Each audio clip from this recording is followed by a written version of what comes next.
Welcome, Parks, Recreation and Community Services Commission, regular meeting, Monday, April 17.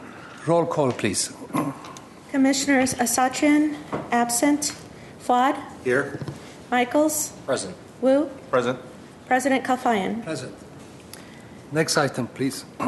1A, the agenda for the April 17, 2017 regular meeting was posted on the bulletin board outside City Hall on or before Friday, April 14, 2017. Item 2, upcoming council agenda items. President Kalfayan, members of the commission, we have 2 items coming up in the next couple of weeks at our city council meeting.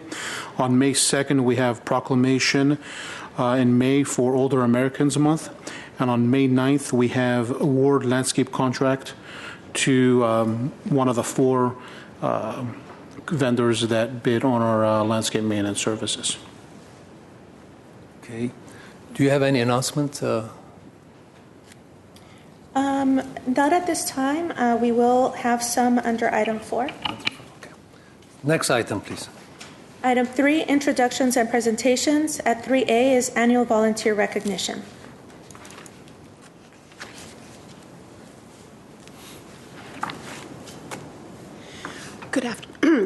Good afternoon, President Kalfayan, members of the Commission. I'm Gabrielle Golia, the Senior Community Services Supervisor over the sports section, community services classes, volunteers, and civic auditorium sections. National Volunteer Week will be commemorated during the week of April 23rd through 29th of 2017. So we're happy to be here today to recognize the volunteers who have brought so much to the department over the past year. Our department's volunteers are diverse. We have teenagers, seniors, everybody in between, all helping to strengthen our programs and to strengthen the bond with the community that we have. We had a total of 11,652 volunteer hours donated during the previous calendar year.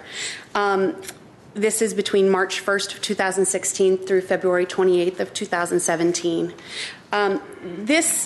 Assuming that all of these volunteers were paid minimum wage only, that would translate to over $132,000 in benefits and wages. So it is a huge, huge contribution to our department and to the community. So without further ado, I want to introduce the supervisors of the various sections who help bring in these volunteers. To thank them, we do have some certificates for them, and as soon as we are done here with their portion, there is a small service downstairs with some goodie bags and some refreshments to thank them. So they're very excited to be here. So first I'd like to introduce Irma Hopkins with our volunteers from the Senior Meals Program. Thank you. Good afternoon, ladies and gentlemen.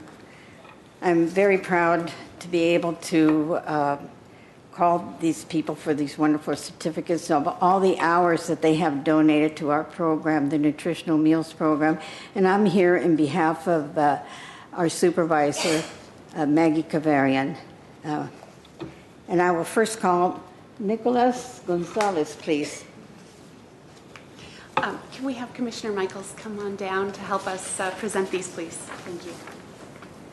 Now, Nicholas has been volunteering for us for the past 10 years, 7 days a week, doesn't miss one day of the year. So this is Nicholas Gonzalez.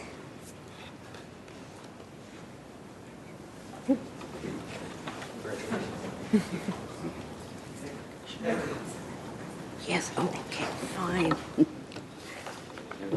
think you got to, yeah. Okay.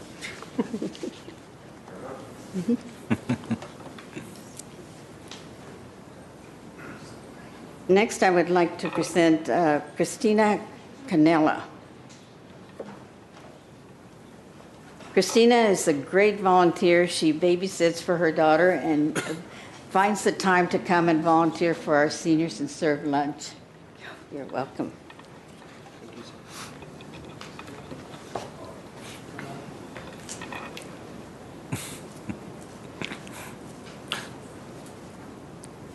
Next, I would like to present Margaret Uriski.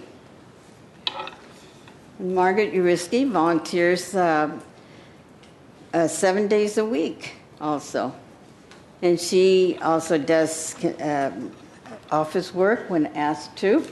And she's been with us for, about 12 years.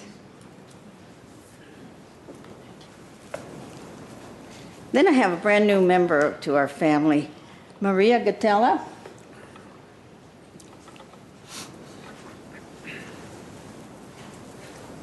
Maria's a new member of our family, and she comes with a very contagious smile. When you look at her, you can't help but smile, regardless of what mood you're in or what problems you have. She's always there to help our people. And then I have another brand new member whose hours do not qualify her for this year, but I would like to introduce her because I've selected her also as Volunteer of the Year for the County of Los Angeles. Jean Lee, please stand up. She's very new and is a fantastic human being that never stops, and she'll do anything that she's asked to do without hesitation. And she's very valuable to our program, and I'm so happy and proud to have her. Thank you very much for your time. Thank you.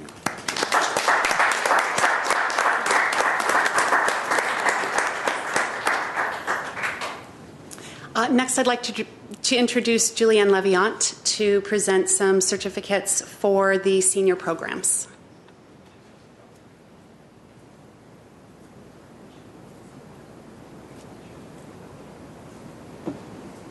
Good afternoon, President Kalfayan and Commissioners. I am Julianne Leviant. I am the Recreation Supervisor for the Adult Recreation Center. And I am presenting volunteers today who are helping with everything we have to offer, our billiards program, all of our drop-in recreation programs, front desk help. And we do, as Gabrielle mentioned earlier, we do have teenagers also that volunteer. And unfortunately, 3 of them cannot be here because they are in school. So I would like to mention their names before I call the other ones up. I have Chelsea Tercios, Michelle Gonzalez, and Armand Hakobian. Right now, I would like to call up Radavuz Bakshi,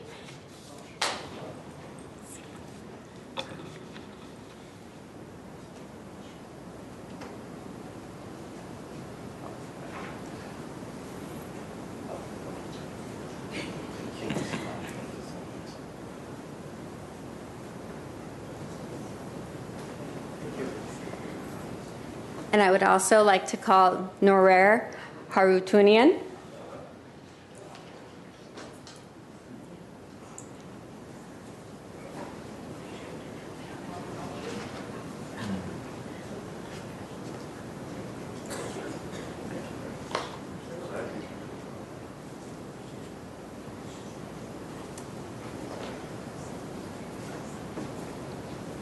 And I would like to call up Fedra Avanesian. Come on up, Fedra. Thank you very much. Here, you want to shake his hand?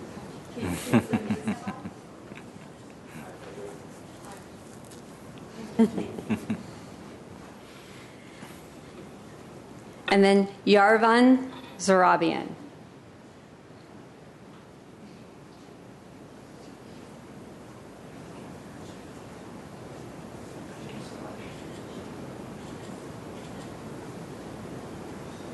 Thank you very much, and thank you.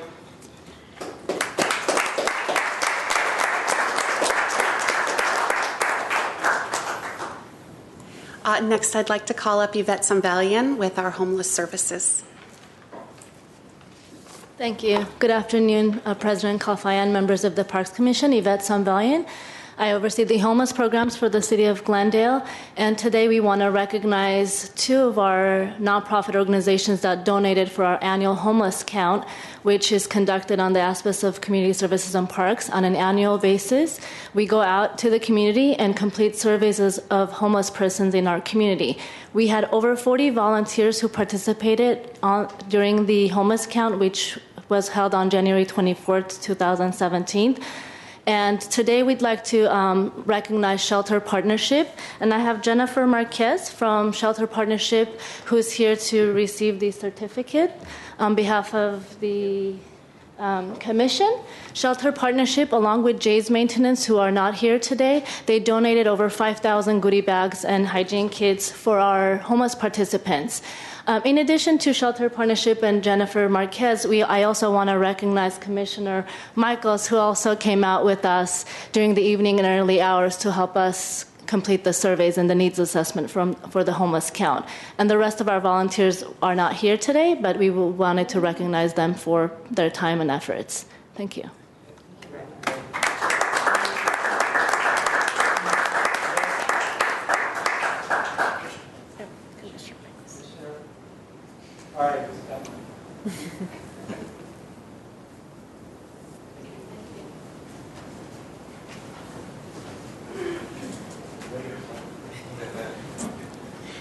Finally, I'd like to introduce two of our community groups who have provided countless hours of volunteer and donations to the department as a whole. First, we have Tierra del Sol.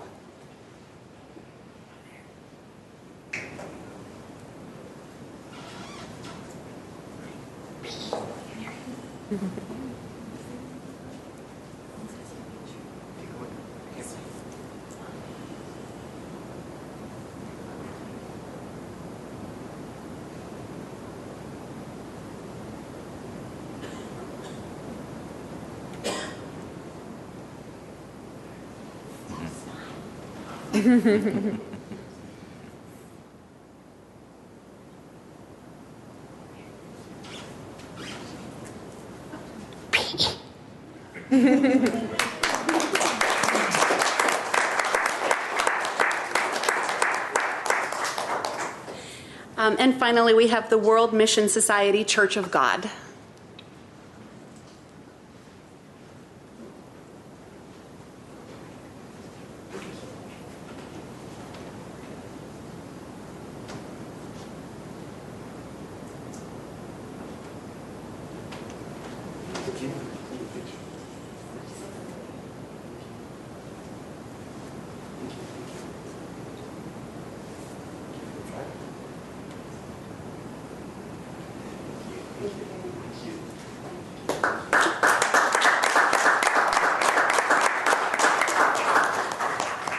And again, we will have some refreshments downstairs and some thank you bags for all of our volunteers.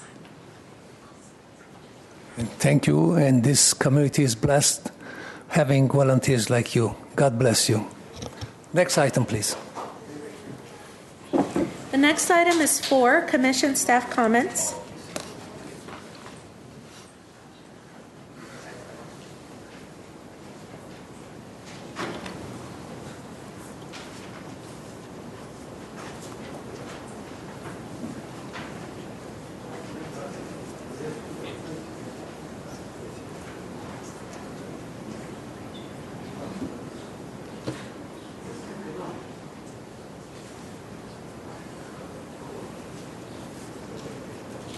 President Kalfayan, members of the Commission, if no commissioners have any comments, no. I do have some announcements from our calendar of events.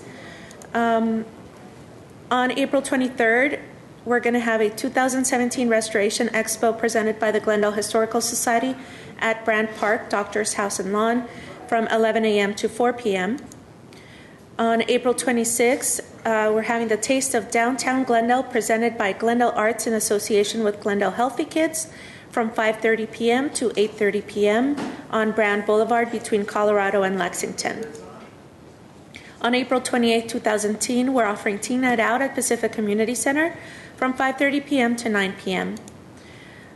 On April 28th, we're offering Parents Night Out at Spar Heights Community Center from 6 p.m. to midnight. On April 28th at Pacific Community Center, we're offering a diversity workshop at 6:30 p.m. On May 1st, starting at 9 a.m., we have the Glendale resident-only registration for summer day camps beginning. And we do want to make a special note that Glendale residents may be eligible to receive a scholarship at camps at Maple Park Community Center or Pacific Community Center. A discount is also available for Glendale residents at all locations. May 2nd is the general and online registration for summer day camps. That's when it begins at 9 a.m. Registration is also now open for the Verdugo Mountains 10K Trail Run and Hike, which is taking place on May 7th at Grand Park at 8 a.m. Another teen night out will be offered on May 12th at Pacific Community Center from 5:30 p.m. to 9 p.m. We have a parents' night out, this time at Pacific Community Center on May 12th from 6 p.m. to midnight. Riverwalk Workday on May 13th from 8 a.m. to 12 p.m. at Glendale Narrows Riverwalk. And then we'll be back here for another commission meeting on May 15th at 2:30 p.m. For more information, our viewers can call 818-548-2000 or visit www.glendaleca.gov/residents/calendar. Thank you. Next item, please. Next, we have item 5, oral communications. I don't have any cards. Item 6, consent items. At A is approval of the minutes. Iris, Oh, I think we have a speaker. Oh, okay. Thank you. And which, is this just for oral communications? Okay. Hello, everyone. My name is Mary Lee Behar, and I'm a mother in this community, and my son goes to the Glendale Unified School District schools, and I'm concerned because I hear that there's Monsanto's Roundup being used in our parks, and I know that Glendale Unified just stopped using this product about 2 weeks ago because a lot of the moms in the community were very concerned that it is a carcinogen, it's toxic, and it shouldn't be used in our schools. GUSD made this decision shortly after the Burbank school districts also made the same decision, and shortly after the city of Irvine also decided to do this in their schools. So now we have 3 cities that aren't using this product in their schools because it's toxic. And I hear it's being used in our parks, and I would like to suggest that it not be used anymore. A fellow mom has started a petition, and it's received more than 130 signatures, and I can email that petition to the necessary parties. And that's all I have to say. Thank you. Thank you.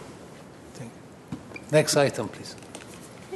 Next is item 6 at A, approval of the minutes of the commission regular meeting held on March 20th, 2017. Do I have someone to move it? So I move we approve the minutes. I'll second. Okay. Commissioners Asatrian, absent. Fuad? Yes. Michaels? Yes. Wu? Yes. President Kalfayan. Yes. Next item, item 7, action items. At A, motion to approve the updated party inflatables policy.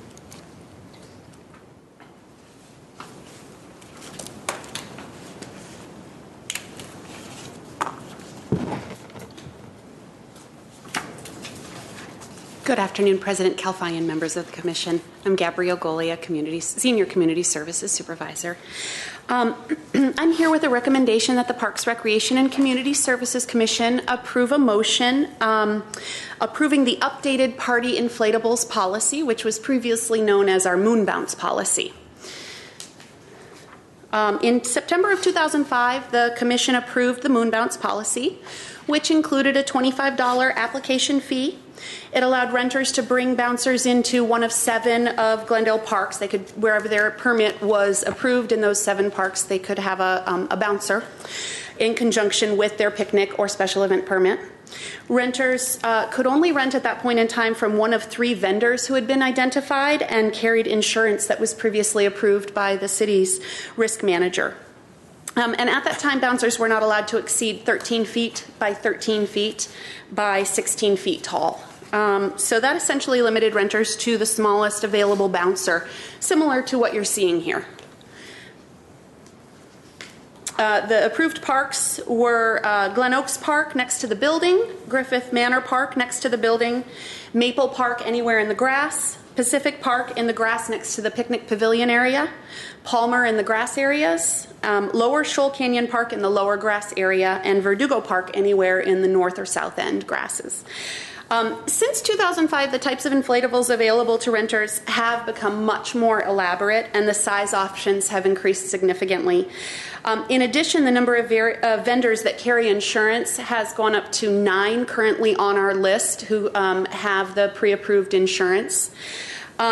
Renters that have asked to bring bouncers into the parks have expressed some disappointment at the current size limit, and our special event coordinators and staff have requested approval for larger inflatables to be permitted. So staff is recommending at this point in time that we update the policy. We are recommending, we've done a survey of all of the Glendale parks, and we've contacted neighboring cities. There is a benchmark study attached to your packet as Exhibit 1. The matrix that you're looking at is a list of the parks where staff propose that we allow inflatables, the location in the park, and the maximum size of inflatables recommended. As you can see, the majority of the bouncer limits that we're recommending is 40 feet wide by 40 feet long by 25 feet tall. Some parks can accommodate much larger than that, and some do have to remain at that smaller size. I believe Casa Adobe de San Rafael does still have a 13 by 13 maximum size limit due to the small size of the park. But we've worked with the maintenance staff in order to come up with this list and identify the parks and where they can be. We are recommending that picnic rentals and wading pool rentals only be allowed to have 1 bouncer, but special events may have more than 1 inflatable at a time. Here are some examples of the current sizes and options available. This is just a small sampling of what's out there now. This is an example of a basic jumper slide combination. It's 13 feet wide by 21 feet long by 13 feet tall. This is also a little slide inflatable bouncer combination with a little climbing wall in the middle for toddlers. These are designed for small children up to about 4 or 5 years old. This is an elaborate jumper slide combination, also something that we might see at a picnic rental. It's 18 feet by 18 feet by 13 feet high, so at most of our parks this would not be a problem with the larger grass areas. This is an example of an elaborate slide that we might see at a special event because it's so much longer and so much taller. It does cost the person renting it quite a bit more than the smaller ones, so we wouldn't necessarily see it at every picnic reservation, but it does fit within our size limits allocated, and it is a dry slide. I want to point out that one of our restrictions that I'll discuss later is that we won't allow any water slides or water features in any of the inflatables, so this one is dry even though it is a ship. There are also a number of obstacle courses that are available for parties that we would that we're proposing are approved under this new policy. So this one is a small obstacle course. It is 40 feet long. The obstacle courses do get quite a bit longer. And this is a very elaborate obstacle course. So this is a boot camp course that measures 85 feet long and 16 feet high. And so we would see this, and actually I believe we've had a request to have one of these at some special events in the larger parks like Verdugo Park. The companies now offer things such as interactive games. We are proposing that they be allowed for special events with staff approval. Some games do have low risk, such as this hoop zone game. Others might have a higher risk to participants, which is why we are proposing that staff have to approve the type of interactive game that's being approved or being requested. And then this is a bubble ball with a barrier. So we are proposing that the bubble balls be allowed as long as they're inside a barrier like this, so that participants couldn't walk themselves out into a dangerous area or out of the rented area within the park. But this barrier provides a safe zone for them to have the bubble balls. Again, the balls can be used with water. We would only allow them without water. And finally, there are options for events such as photo booths. This fun one up in the corner is a snow globe where the participants can stand inside and be inside a snow globe for their photo. And movie screens. We do have an inflatable movie screen of our own in the department, and they can also be rented through many of the inflatable companies, the vendors. So we are proposing to prohibit the following inflatables, anything requiring water. This water would require access to the city's water and hose, and they do require that water be run throughout the entire event. It's wasteful of the city's water, but it also causes damage to the turf. It tears up the area around it, and it turns it to mud. So we are prohibiting all water-related inflatables. We're also proposing to prohibit racetracks, mechanical rides such as bull rides, climbing walls, and zip lines. The climbing walls, some of the obstacle courses do have climbing walls within them. We're just proposing to prohibit standalone climbing walls, but we do have that as an option within our department. So if a customer did want to have a climbing wall, we could rent it to them and bring it out to the park for their rental. And I don't know if I mentioned zip lines, just because of the safety factor. So the steps to acquiring a party inflatable, the applicant must apply for a picnic permit, a wading pool permit, or a special event permit, either at the customer service office or at the office that issues the permit for the location that they're requesting. They must return the completed party inflatable application, which is attached to the policy as Exhibit 2, I believe, in your packet. And they have to return that to the office where they obtained their permit in the first place. And they need to pay the $25 application fee. We are not proposing to raise that fee at this time. That is the existing approved fee. And then they will receive their final facility permit, which will include the words "with party inflatable" in the description. And that allows our weekend staff to know that they are approved to have a party inflatable at the permit. Our staff internally will also mention the vendor that's approved and the type and size of permit on the permit maintenance note. So our staff who are going around to the parks on the weekends know who and what is allowed. All permission is on a first-come, first-served basis. And rentals must be from one of our approved vendors. Those are the 9 that we will provide to the interested parties. They may use another vendor, but it is pending insurance approval from risk management. And at this point in time, there's no current fiscal impact anticipated. We did have 128 permits with inflatables issued from January 1 through December 31 of 2016, and they generated $3,200 in revenues just from that $25 fee. We think we may get more inflatables with this expanded policy, but it's very hard to know exactly how many, and since we're not increasing fees, we're not anticipating any increased revenue at this point in time. So that concludes my presentation, and I would be happy to answer any questions that you might have. In regard to the city's climbing wall versus rented climbing walls, is there a distinction between the type of climbing walls that are available? Or why would the question comes down to if there are other climbing walls available and the city's is allowed, what rules would fall into play there? Well, part of it was a risk and liability issue. With our climbing wall, participants are signing our release forms, and our staff are operating it. When we're bringing in an inflatable or we're allowing a customer to bring in an inflatable, we're not staffing that, so we're not ensuring the safety of it. And the staff discussing it felt that with the heights involved, just like zip lines and that sort of thing, it was a liable situation. So we're happy to allow the climbing wall, but we wanted to be under the control of city staff at that point in time.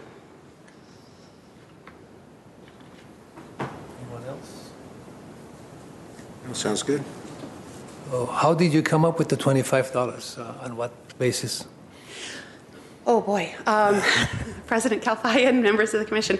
That dates back to 2005. I think that it is simply a processing fee. It was determined on the amount of time that staff were putting into taking in that application, calling the bouncer company and the inflatable company and verifying that the customer did, in fact, have a reservation with them and making sure it was with an approved vendor. Outside of that, there's not a lot of city time that goes into it. So I believe it was calculated on that amount of city time. How do we supervise where they put it, the right place or the right size and so on? We do have staff who go out to all of the reservations at the beginning of the permit for picnic permits. So in the permit maintenance notes, there will be a section that tells them the approved location and the size of it. So the staff will be on site to make sure that the bouncer is set up at the right location. And then they do have to move on to other picnic rentals, but they'll be there at the beginning to ensure that it's being set up at the right location. Okay. Today was a good day to raise the price to 30, but you lost your chance. Okay, next. Thank you. Any questions? I believe we need a motion for this one. We do need. Okay. Do I have a motion for it? So moved. Second. Commissioner Sasatran is absent. Fuad? Yes. Michaels? Yes. Wu? Yes. President Kalfayan? Yes. Next item, please. Next is item 8, reports information only at A Spar Heights Community Center annual report. President Kalfayan and members of the commission, in your packets you do have the Spar Heights Community Center annual report. If you have any questions, myself or Mr. Seva Karabedian will be more than happy to answer your questions.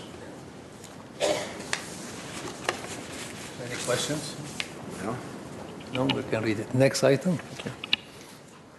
Next, we have item 8B, section activity reports at 1 Human Services.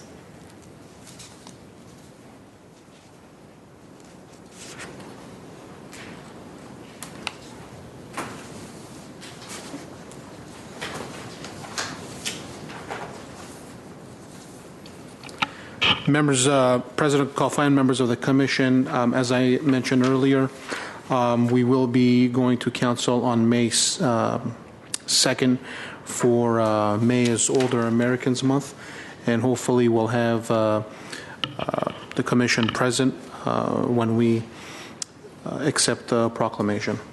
With that being said, there's the report in your packet, and if you have any questions, please let us know.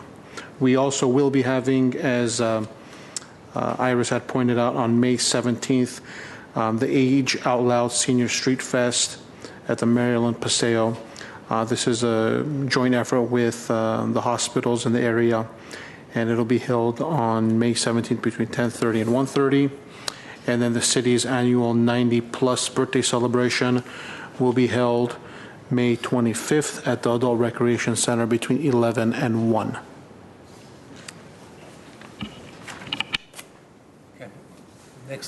Next, we have item 8B2, workforce development. Good afternoon, President Kalfayan, members of the Commission. My name is Judith Velasco. I'm the Workforce Administrator. I just have 2 quick updates to provide you for our section. The Workforce Development section submitted our local plan to the state of California as well as our regional plan on March 15th. We have copies of the plan online as well as at the Verdugo Job Center located at 1255 South Central Avenue. We also, last month, March 16th, we hosted a job fair for veterans, specifically with the city of Burbank, from 9:30 to 12:30 at McCambridge Recreational Center. It was over 200 individuals came to the job fair, and we had about 46 employers in attendance. This is an annual event that we collaborate with, and there's diverse jobs in terms of entry-level to middle-skilled jobs. So that's my report for this month. I'd be happy to answer any questions you might have. Questions? Thank you very much. Thank you. Next item, please. Next, we have item 8B3, recreation and community services.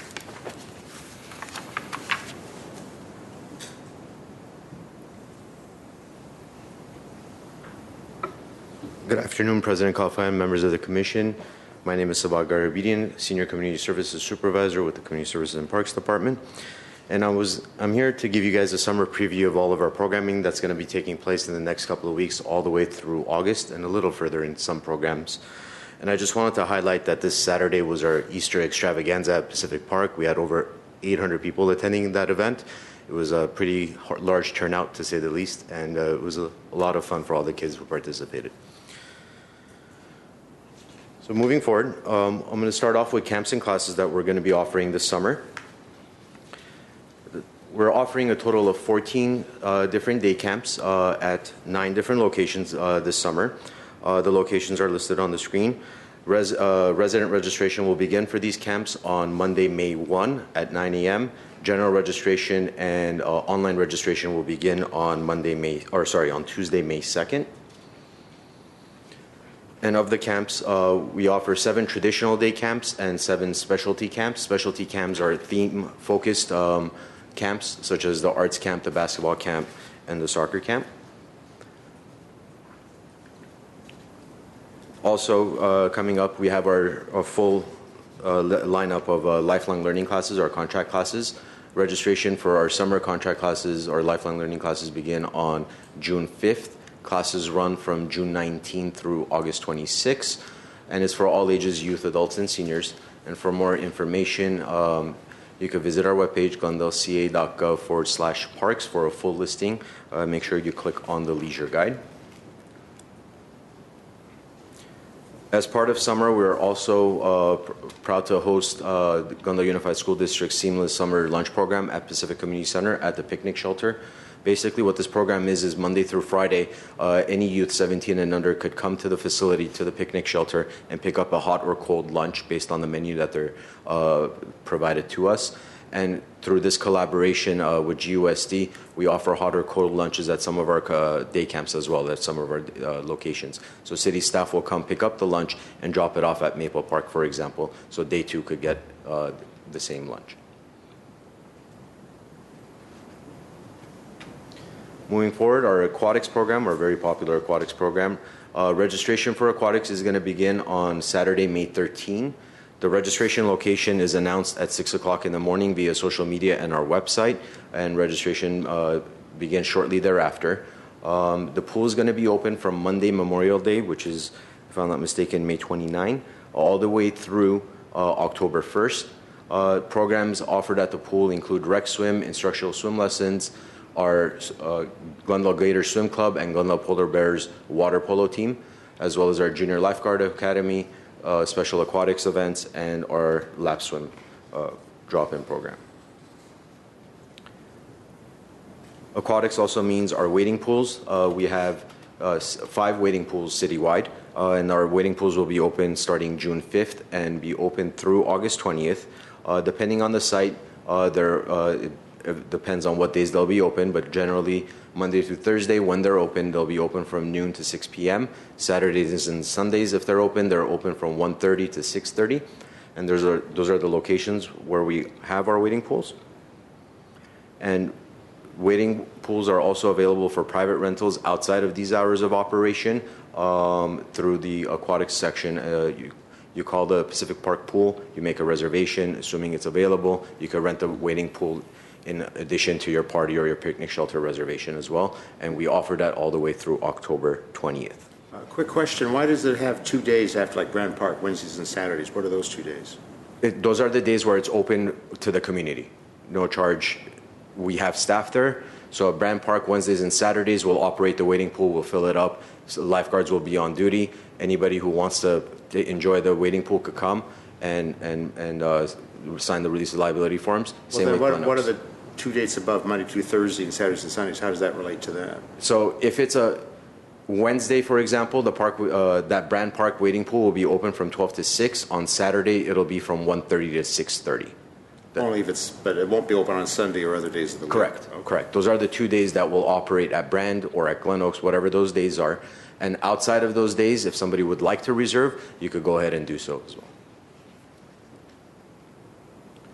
And in addition to wading pools, we have 2 splash pads at 2 of our parks. One is Pacific Park, the other one is Cerritos Park. Those will come online starting June 15 and operate through September 15, daily from 11 a.m. to 6 p.m. And then weekends only hours will start September 17 through October 15, and again, 11 a.m. to 6 p.m. In terms of special events for the summer, it's not quite summer yet, but starting April 20 through 29, we have Theater in the Park at Brand Park in collaboration with Dean Productions. They'll be presenting John Buchanan's The 39 Steps, and it's a free theater that people could attend. You just need to reserve your tickets via their website, deanproductionstheater.com. We have our annual Run the Verdigos Trail Run and Hike taking place on May 7th at Brand Park. Last year, this event featured over 775 participants that had registered for the event. We're hopeful we're going to get more. The 6th annual Glendale Dodger Night is going to take place on May 24 at Dodger Stadium. Proceeds from the event will be benefiting the Glendale Parks and Open Space Foundation. People could visit GlendaleDodgerNight.com for tickets and information, or they could visit GlendaleParksFoundation.org to see what the foundation does for our community. Moving forward, we have 6 summer concerts lined up starting July 5th through August 9th, Wednesday evenings from 6:30 to 8:30 at Verdugo Park. Bands feature the Verdugo Swing Society, Bobby and the Gypsies, Country Nation, U2 Experience, The Reflex, and Orquesta Charangoa. Summer concerts in the park, if you haven't attended, we encourage everybody to come, bring their own food, picnic. We set up 20 tables, 200 chairs, and we just leave it at that and say, bring your blankets, bring picnic, come to the park and enjoy the concert. We set up a dance floor. It's a fun evening, nice, cool breeze going. And over the last 2 years that we've been doing the summer concerts in the park after a 4-year, 5-year hiatus, it's been gaining popularity each year, each concert. As we mentioned earlier, on May 17, Wednesday, from 10:30 to 1:30, we have our Senior Street Fest as part of a nationwide Age Out Loud campaign for Older Americans Month. It's in sponsorship with Glendale Adventist Medical Center and in collaboration with Maryland Paseo, Dignity Health, and Community Services and Parks Department. And basically, it's an opportunity for seniors to come out to the Paseo. Well, there'll be various vendors that are age-specific, age-appropriate. There'll be a lot of activities going on for them, and we'll be serving lunch for them as well. Instead of serving lunch at the Adult Recreation Center, we're going to be encouraging everybody to have lunch out at the Paseo. It's a good way to activate that Paseo. On June 18, the Friends of Chusean will be having a hula festival at the Tea House. It's a suggested donation of $20 per person. July 15, Southern California's most popular car show will be back.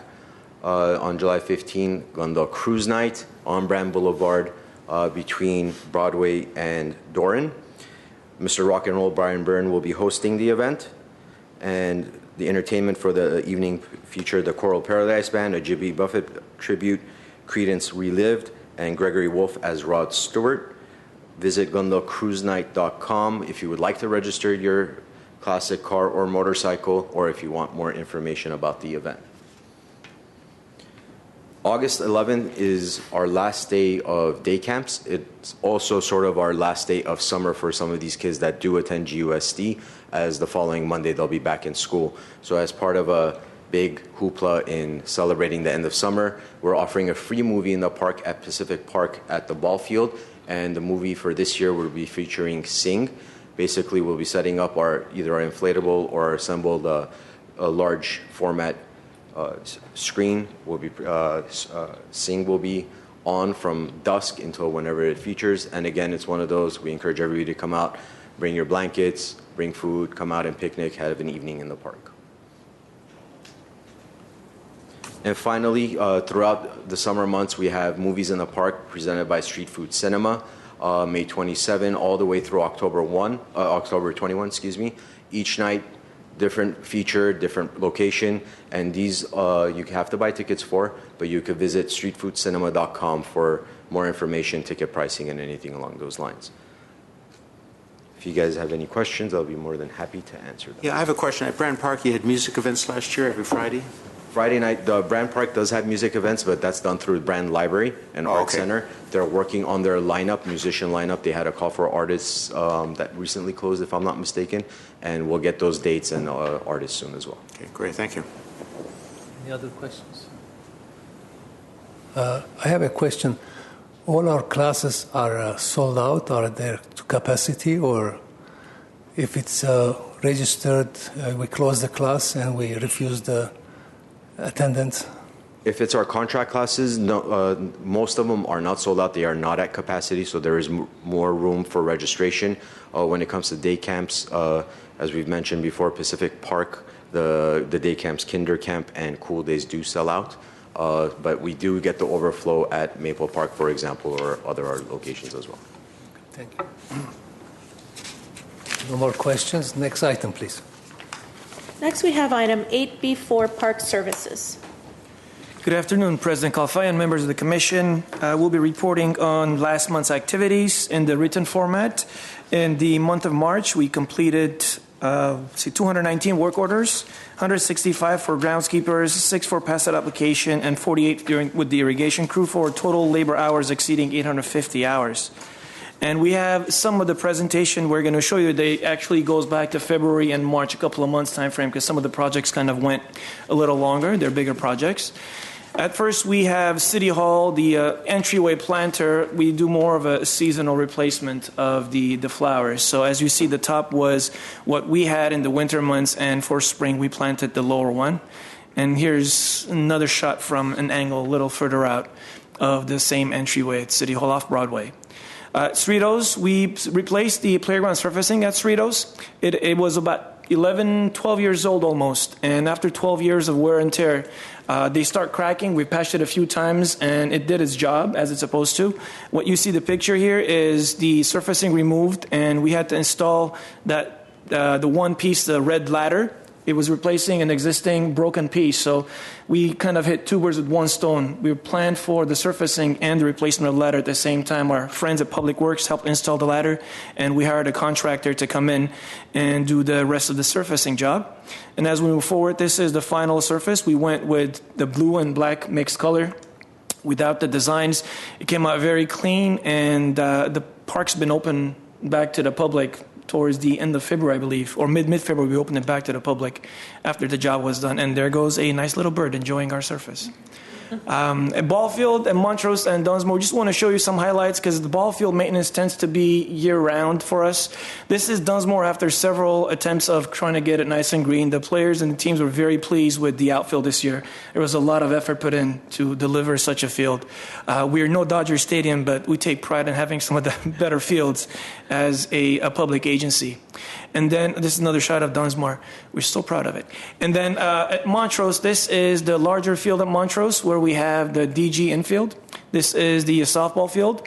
We had done some leveling work and prepped it for the leagues before the games commenced. And we also have as you see, the Little League. We're still trying to keep it green in the infield as the Little League season progresses. At Brand Park at the Tea House, this was a very large project over at the Tea House.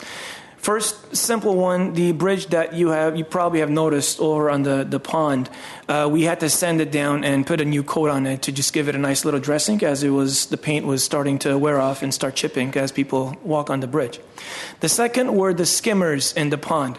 What we used to have are 3 skimmers literally in the pond. It required us to get into the pond to do cleanup of all the debris and leaves that accumulates. It was not a very efficient approach, so we contemplated, and of course our own Chris Peplow identified a better alternate location for where they can be placed. Hence started the big job. These are the filtration systems in the back and the UV clarifiers. If you note, there are 3 new white piping coming out of it. We changed the locations of the skimmers, and we also had to change the rotation of how the water flows back into the pond. So by moving the pipes to a different location, we had to cut through the concrete pathways right in front of the tea house. The pictures from right to left go once the concrete was been removed. The second one, the pipe's been laid, and the third one has been prepped to pour concrete back in place. And we also had to excavate some of the concrete, the entryway to our little shed over there to be able to get the piping across.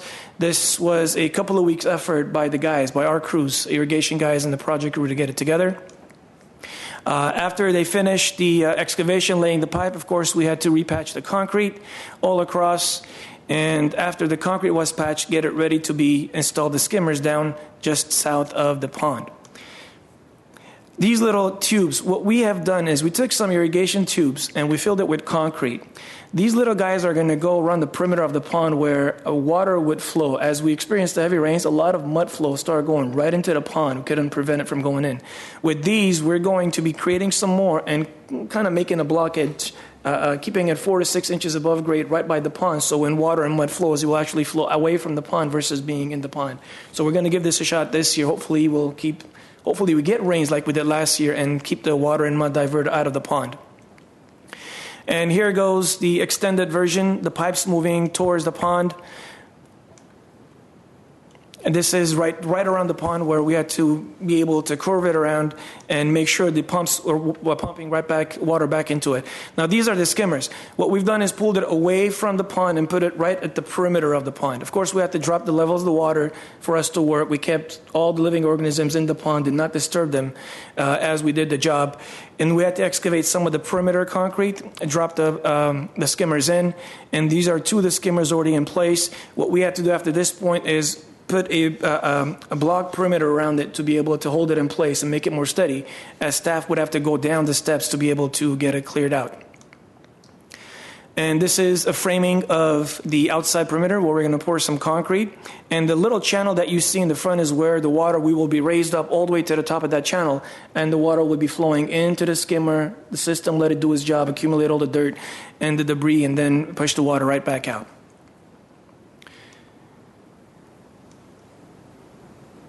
These are 2 skimmers next to each other, and the third one is a little further off. And here's Mr. Peplow in the pond, swimming with the fishes, as we always say.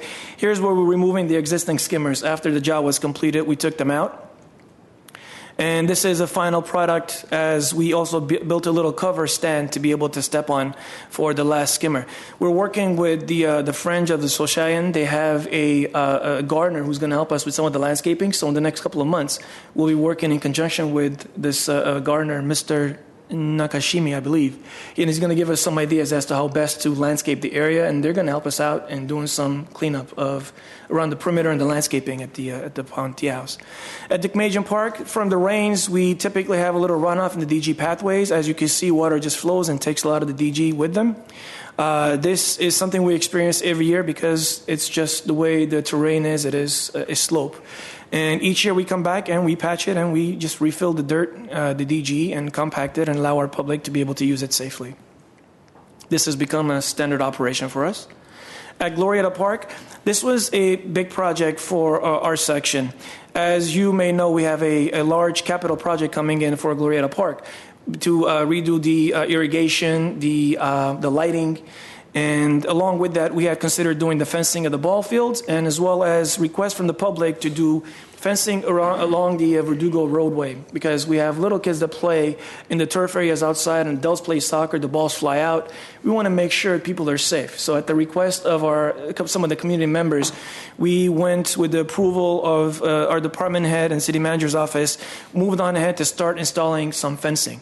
The outfield fencing at the ball field was removed. It was 6 feet high, and they were pretty much in bad shape in some cases. We decided it's best, in talking to the league, it's best to raise it up to 12 feet, so now the balls that they hit won't fly all the way out to Verdugo Road, which there are some heavy hitters in that league that can hit it out. As you see, the fencing, the posts were installed around the perimeter of the ball field, and this is the outside before the footings were put in place. They're just laid out and hold in place, and then the fencing was placed. This is the west side, first base side of the outfield. This is from the outside. And what we left is we left one gap between the 2 fences, so if the balls do fly over, somebody will be able to have easy access out of there to be able to go get the balls. And here is the far left field. What we also did, this is the post off of Verdugo. This project was very interesting, and we had a lot of residents that came by and were not very pleased with us for putting fencing. Yet as they saw the project progress and the final project was presented to them, they were very pleased at the outcome, given the fact that we kept some openings for them, and we'll share that with you. We worked with our counterparts in Public Works. They helped us with pouring the concrete. We had to expand the concrete path from where it was to 18 inches out so that we have a mow curb, allow our mowers to be able to go by and be able to conduct their normal mow operation. And this is the northern part of the fencing. And we did is black vinyl fencing. Here's one location where there is a bench. If you notice the bench right in the back, and this is a bus stop area. Initially, we were going to close this entire area off because the whole concept was to not allow the balls to fly through. As we noticed, there's some members of the public sitting there waiting for the bench. We thought it best to just keep those two gates open on the side, opening, so people who are here can easily access the park midway and also use the benches as they're waiting for the buses. So we left 4 openings. 2 are here. One of the openings we kept right across, there's a crosswalk right there off of Verdugo. We felt it best to keep that little location open for the public to be able to have easy access to the park. And we put one more towards the very southern tip end of the fence line right off of Verdugo before the planter. This was another area where people can actually park. And we felt it's best to keep an opening right there as they can access the park through that opening. And here's a shot of the fencing from a little far out. So the flowers, a couple of months back, if you recall, we talked about planting the white flower seeds over at the same location off of Verdugo in the little planter bed. And this is the result. If you drive by it now, you'll see a very beautiful springy wildflower colors of Verdugo Road, and they're actually really overgrowing, so we have to come back and do a little bit of a cutback on the flowers. But it served its purpose it was intended, and we're very pleased. We have some of the residents and the businesses across the street that just love the color that's coming in the spring, and we're hoping we can maintain it every year and be able to add some beautiful color flowers throughout the season. I took this one. I was so proud of it. And these are just natural rainwater? These are the natural rain. When we planted the seeds, we allow for the rooting and the seeding of it. We actually added some water to it, but with our luck, we had so much rain that the entire winter months we did not water. And this was, to answer your question, essentially it was the rainwater that brought us the flowers. And we're hoping for more rain showers to get, is it April showers bring us May flowers, so we're hoping for some more this year. For the next couple of months, we'll present Wilson, and we've been doing a lot of work over at the day camp at Brand, preparing it for the revitalization. We didn't want to show you some of those pictures now because we're halfway there. As far as getting the sites prepped, we have to bring in power, put an irrigation line, putting a booster pump, and then once we lay the irrigation, start doing landscaping and laying out the picnic benches. So hopefully in the next couple of months, we'll be able to show you those projects as well. Thank you. Thank you. Do we have a filtering system at the Brand Park? Where do we have the water? How do we keep them clean? President Kalfan, yes, we do have a filtration system. We have a biofiltration system as well as the skimmers that you saw help with the cleaning. We also have the UV clarifiers that help keep the water clean and kill the algae and control the algae bloom. We also have a contractor that we hire 2 times a week. They come in and help us with maintenance of the pond as well. Anyone more questions? Do we have a next item? Next item is 8B5, Administration Capital Improvement Program, CIP. President Kalfan, members of the Commission, the last time we reported on our capital improvement program was, I believe, last year around this time. And so with that being said, I'd like to give you a brief report. I'll do my best to make it brief. A brief report on completed projects and on future projects that we're working on in terms of our capital improvement program. The Brand Park lighting project was completed in January, late January. We removed 58 existing light posts and put in 106 new energy efficient light poles. The entire park is lit at night. It looks really nice. The lights do turn off around, I believe, 10:30, 11. The project cost was $942,000. We leave the lights on till about 10:30, 11, I believe, and they turn back on. They're on a timer, so we haven't heard any negative comments or negative feedback. All of our feedback that we've heard were positive. So that was a great. I've talked to have been very positive. So yeah, that was a great addition to the park. With that being said, since we have security lighting now at the north end, at the park where the old picnic shelter and picnic area used to be, the park services staff, Coco and his team, are up there working on some irrigation and they'll be installing some picnic tables and open space grassy area, and hopefully within the next few months we'll open up that area for picnicking and exercising and so on. I have one quick question. Yes. Those light fixtures, could they be solar powered? Was that a viable option? Those fixtures? Commissioner Wu, a few years back we attempted solar-powered lighting in the perimeter. Given the fact that Brand was very heavily, with the trees very woody, it became a problem. It wasn't doing the job it was intended. And to split some areas with the solar power and the lights the way that we have it powered, where it's not going to be an efficient way of lighting. So after the failed attempt, as we called it a pilot, as a matter of fact, we put in a pilot system of solar lighting. It just did not do the job. So we opted to go the route of traditional lighting. Would that be an option that we could explore for potential upcoming future lighting fixture replacements? Yes, we can explore that.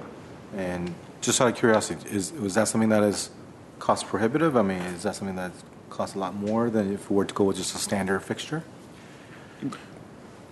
Commissioner Wu, what we've also experienced with solar panel lighting is they tend to not last the hours that they're supposed to. So if we find something that is efficient, would do the job, is something we definitely consider. So far, our experience has not been very positive. And in a park setting, especially when it comes to security of the park and the public using it, is just nothing has really presented itself thus far. And what we've tried for smaller solar lightings, they have to be replaced every couple of years because they just do not really last the way that the LEDs would. And lucky for us, the projects went LED, so we are using less generator power to be able to light the facility, and they seem to be more brighter. Hence, kind of it became a benefit both ways for us. Thank you. Okay, the next project that is currently being worked on is the Dukmajian Barn Mechanical Systems. We're adding an HVAC system, some plumbing, electrical work, new concrete flooring. Estimated time for the project to be completed is this coming May. Construction cost $864,000. After this phase is completed, the next phase will be the Nature Education Center and the restroom building. We're currently in the design phase. We met with our consultants, Gwen Pugh, back in March, and we gave them all the information on what we would like to see at the park, and hopefully we'll start our construction early 2018, hopefully in January of 2018, and the project budget for the last phase would be $2,044,000. The Palmer Park renovations were completed in January. The project cost was $2.9 million. We added a new irrigation system, new lighting system, ADA compatible restrooms, brand new full basketball court and a half court basketball court, and we also added or expanded the waiting pool. And just recently, we went ahead and added two timers to the basketball court lights and the skate park lights, and we're turning those lights off at 8 o'clock the last few nights, and we've heard positive feedback in terms of having controllers connected to those lights. So starting on Thursday of last week, the lights will be off at the skate park and basketball court at 8 a.m. Nightly. Riverwalk Phase 2, we're hoping to start this project in this coming August. Currently, we're working with LA County Flood Control and the Army Corps of Engineers to process the plans and issue the permits. Total cost is $1.8 million. During this phase, there will be two small parks called the Flower Plaza and the Confluence Park. The Confluence Park will have also an access road, some native planting, interpretive signage, some picnic tables, and observation deck, observation binoculars, and so on. And the Flower Plaza will also have interpretive signage, shade structures with vines, and native grass, all connecting to Phase 1 Riverwalk. The Fremont Park renovation, We're currently at 50% of the construction documents. Hopefully within the next month or so, we'll have about 90%. We will be adding a community building to Fremont Park, a soccer field, a U10 soccer field, basketball courts, tennis court benches, we'll be taking out the wading pool and adding a brand new water feature, basically a splash pad with circulated water, recycled water, and walk path, planting, and some extra parking behind the tennis courts. And estimated construction costs right now is $10 million. Estimated project cost, which will include project management, is $10 million. We hope to break ground. This is a mistake. February 2018, not February of 2017. We hope to break ground hopefully in February of 2018 of next year. Here's a site plan. You see the new community building, the soccer field. We'll have 3 additional picnic areas, picnic shelters, an additional bathroom, pickleball court, a basketball court, 2 half basketball courts. We will continue to have the 8 tennis courts there operated by the vendor that's currently there, and then a water feature. Or splash pad. Another project that we're hopefully will be completed within the next few months is the Civic Auditorium exterior improvements. This included the demolition of the canopy at the north entrance, painting the entire exterior of the auditorium, and upgrading 26 existing light fixtures, and also some landscape maintenance that our park maintenance section will be handling after the painting project is completed. Our construction cost was $230,000. And this is what it will look like after the painting is completed. Wilson Mini Park Restroom Building. This was completed last week.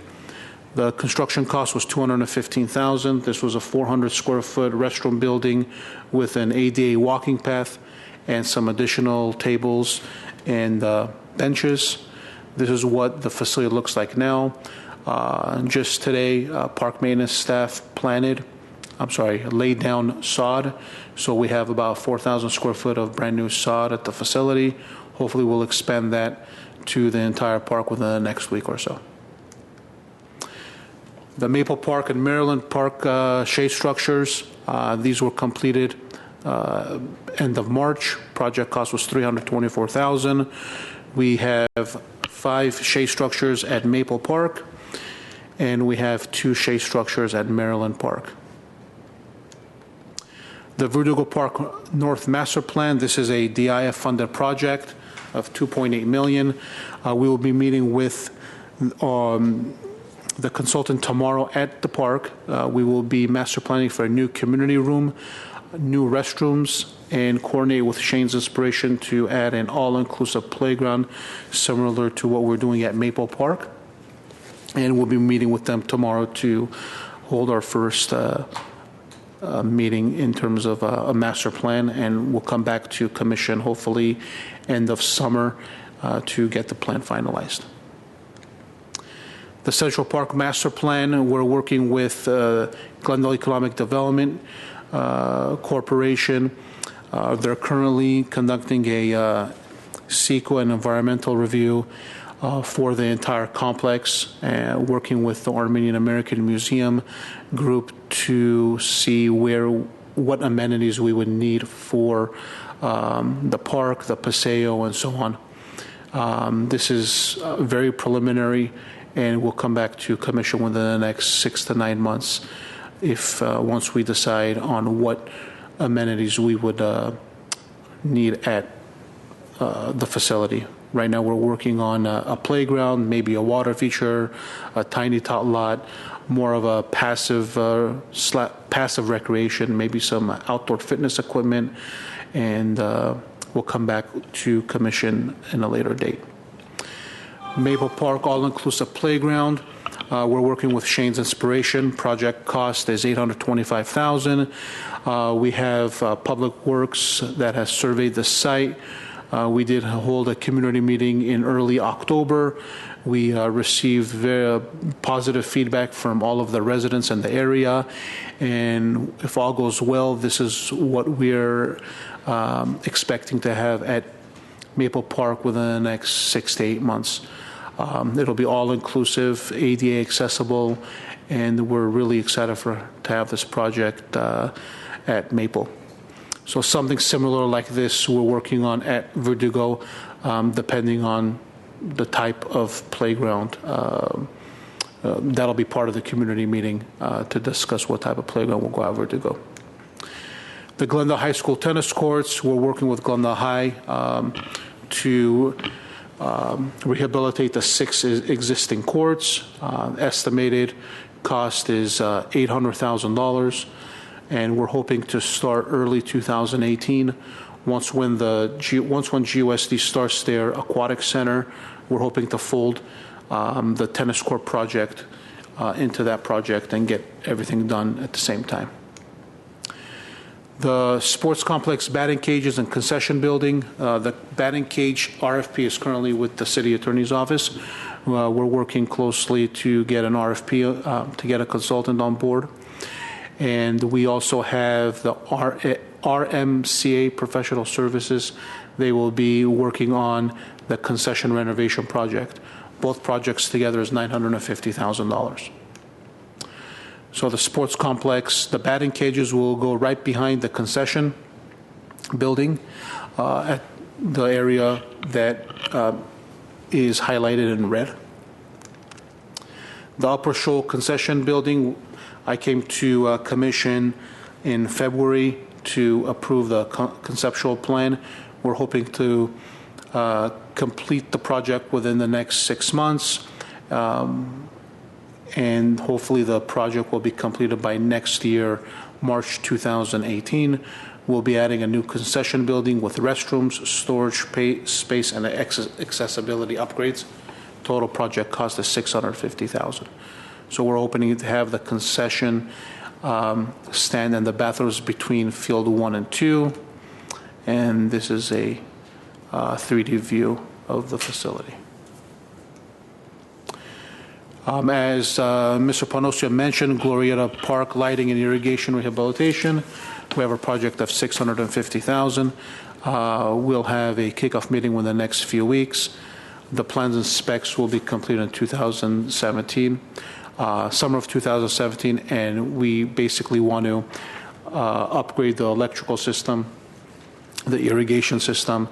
We already did all the fencing to the baseball field, to the softball field, and we'll work closely with Public Works to upgrade our lighting system at the tennis courts, the 4 tennis courts that we have there. The Cerritos Elementary multi-purpose field, we're proposing a U12 artificial turf field. This was a project that was approved by DIF, part of the DIF plan. We had Columbus on the list, and after we had our Columbus Elementary School meeting, and we did hear some concerns, we worked with Glendale Unified to look at alternate locations, and we picked Cerritos Elementary School. We met with the principal, staff, and GOSC administrators, and we're hoping to have this project started hopefully within the next 9 months. We currently have an RFP, a consultant for an EIR, and if that gets approved, if there's a negative declaration on the EIR, then we can start the project earlier than May 2018. And the project cost for this would be $3.5 million. So we'll have our U12 soccer field. We would be changing some sport amenities around for the school, like the volleyball courts, tetherball courts, and the basketball courts. We'll be changing that around. We'll also add a running track for the school so the kids can enjoy that during the school time, and then the public can enjoy it after school, Monday through Friday after 6, Saturdays and Sundays, the entire day. Something similar as Cerritos will be Wilson Middle School. This is a U14. Project cost is $5,050,000. We held a community meeting November 3rd of last year. We also received positive feedback from the community. We have PlaceWorks is working on an EIR. We're hoping the EIR takes up to 12 months, 9 to 12 months, and we're proposing a U14 field, multi-purpose field with a running track and also a practice field where younger tiny tots can practice, a U6, U7, maybe even a U8 team. And that will also include a new restroom and a storage facility for us to use. We also have outdoor fitness equipment. $175,000 was in DIF funds was approved. We'll be installing outdoor fitness equipment at Carr Park, approximately 6 pieces at Carr and at Pelanconi. And if all goes well, we will work to have our former basketball court area, about 600 square foot, and install a Pentakey bocce ball court as requested by a few members of the South Glendale community. And we held a site walk to discuss the feasibility and location, and that will come to commission within the next few months. Any questions? A lot of stuff. More questions? I have a quick question. So I saw that there are some projects that's been completed or substantially completed. So are they coming in at or below budget? All the projects are coming below, some at, but most of them are below project. We haven't gone to council. We haven't gone back to council to request more funding, which is a good thing. Okay.